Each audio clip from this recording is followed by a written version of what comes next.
เอาละว่าสาธุสาธุสาธุพุทธรัตนังธรรมรัตนังสังฆรัตนัง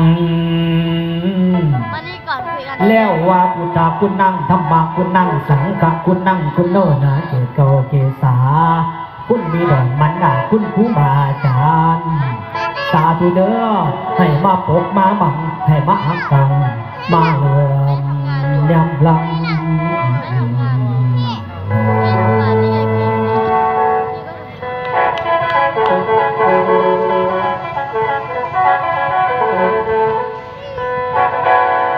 โอ้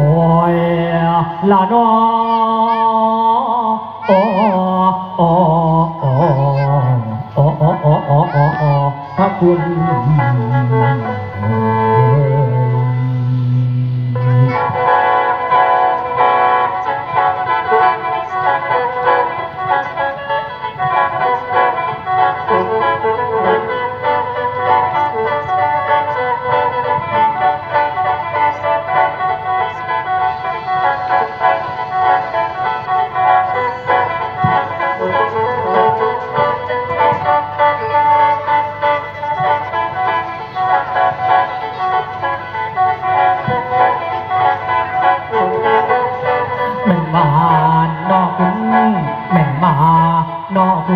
สาธุเด้อจังเมื่อสิบเดือกับผมล่ำวันเด้อเด้อสีได้สีก่อนนอกตาฟอนย้อนใส่แสงแคนนอกตาฟอนย้อนใส่แสงแคนสุสาแน่นเสียงของไม่ผ่อนถึงร้องตามาถึงหานอาจารย์เพิ่นบอกว่าให้ออกตาเตสปิงของใบผมจึงได้จุดเทียนทองตาต่อน้องคุณผู้ก่อสร้างสอนคนผู้สอนสีว่าที่ถูกวาดบ่ประมาทโดนลังให้เหลียงอย่างคงโกนกับทานคุณทันรักเมืองคงกับทานคุณทันรักเมืองอย่าได้เครื่องคาขัดงานก่อนข้างทางยานั่นเด้อยาสีมาตันทานตันทานทั้งลำบทสมผู้จงทำเลิศไฟมาตั้งสู้ตุกบาดดุทานให้ทุกเพียงย่ำเขาถามถากทายความรู้ผู้สอนไว้ใครจ่าก่อนรับกับน้องแดดสิ่งให้คนหย่อนสีทรงคนกับนายตุ่มโผล่อินบนชมกับนายตุ่มพอยิ้มพุ่มขอเอลมพันบาทส่งไปถึงทันในวันในหานี้ผมอ่านว่าไปถึงทันใดถึงแต่ตรงลูกดานดอนควันมาหาโตลาสมควรอีกกันก่อนมาใส่ความรู้ปัญญาเปิดตรงในจะฟอกแม่น้ำสีสีลมคงอีกทางว่ามีคงคาคุณนิโดนมันด่าบูตนอกเตียงเลียงมีเพียงเจ้าคุณนูอาจคุณประจักษ์รักเจ้าแนวต่างผู้อยู่ทรงกันไปมานานคุณในโดรานี้นั่งใส่บนลังคุณมีเกลหรือสีมาลัยถือว่าเปลี่ยนนางว่ากระแพงแต่ผมคงตัดแล้วตัดสั่งผู้สอนเป็นตัดแล้วตัดสั่งผู้สอนสีหันมาเลยก่อนมวนเพื่อนผ้าซีชิงความดูประชันก่อนจึงบทแสดงว่าโอ๊กหย่อนหย่อนเศร้าพีผู้เดาหยุดเผาเทียนผู้พีผู้เดาหยุดเผาเทียนผู้ให้แต่ผู้คือกันในสันก้อนโพคำสมคนจางเงินคำหาหนึ่งสมคนจางเงินคำหาหนึ่งคนเดินสนั่นอยู่ที่อาลาหอนขาอ่อนขาอยู่ที่อาลาหอนขา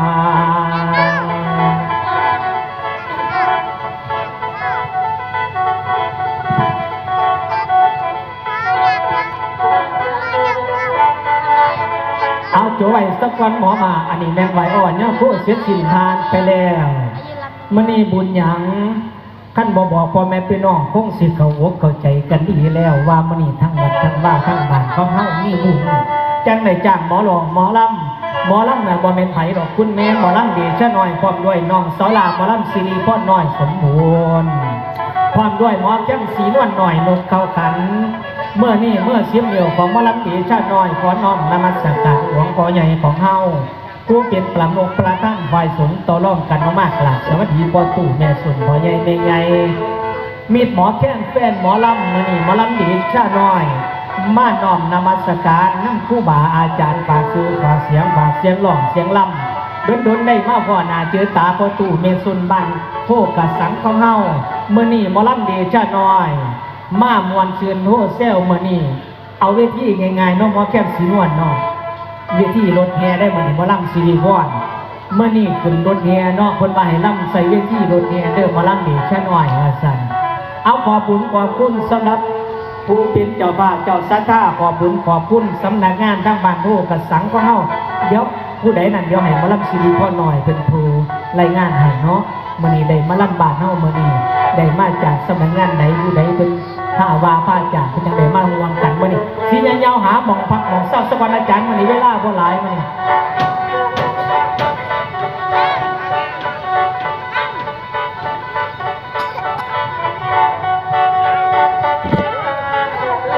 ทำบุญกันไว้ดีกว่าทำบุญกันไว้ดีกว่าถ้าสิมาแล้วจะสบาย มันมาเป็นกุศลเพื่อนำต้นหนีจากตามบาย คนเราเกิดแก่เจ็บตาย คนเราเกิดแก่เจ็บตายจำศีลมาจะได้กับเธอจำศีลมาจะได้กับเธอทางสรนังคัจฉาสัมมังสรนังคัจฉาสังฆังสรนังคัจฉาอนุโมทนาพี่น้องอนุโมทนาพี่น้องการทำบุญเป็นผลนำทางนำแสงสว่างเพื่อทางทางที่น้องทำบุญไว้แม้ตายไปก็สบายอยากมันเสยทำบุญผิดประเสริฐแล้ว